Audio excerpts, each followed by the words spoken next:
Hi മച്ചാമാരെ, വീടിൻ്റെ സുഹൃത്തിൻ്റെ നമ്മളെ ഫ്രൂട്ട്സ് തോട്ടത്തിലാട്ടോ.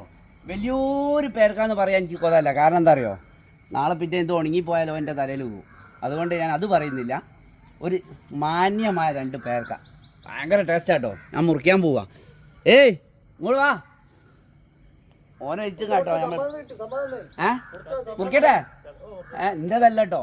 നമ്മൾ പലവട്ടം പറയുന്നതാ, വെറുതെ നിൽക്കരുത്, എന്തെങ്കിലുമൊക്കെ ജോലി എടുത്താൽ അങ്ങനെയൊക്കെ കാര്യങ്ങൾ നടക്കും. നമ്മൾ വെറും ഒരു ഫ്ലാറ്റുമായിട്ട് ഇങ്ങനെ നടന്നോളി. നിങ്ങളിതാ ആണെങ്കിൽ ഇതാ മുറിക്കാൻ പോവാണ്. ഇവിടെ അല്ലേ മുറിക്കേണ്ടേ? ഇതാ പ്രയത്നിച്ചാൽ ഇങ്ങനത്തെ ഓരോന്ന് കിട്ടും. വല്ലാത്ത വേണ്ടാത്ത ഒരു സംഗതികളും ഇതിൽ ഇടൂല. നല്ല നല്ല സാധനങ്ങൾ ഇട്ടിട്ട് മാത്രം ഉണ്ടാക്കിയ സാധനങ്ങളാട്ടോ. ഇതൊക്കെ തിന്ന് നോക്കിയാൽ ഇതിൻ്റെ ടേസ്റ്റ് തന്നെ ഉണ്ടാവും. ഓക്കെ, ഇനി ടേസ്റ്റ് നോക്കാനായിട്ട് വന്നാ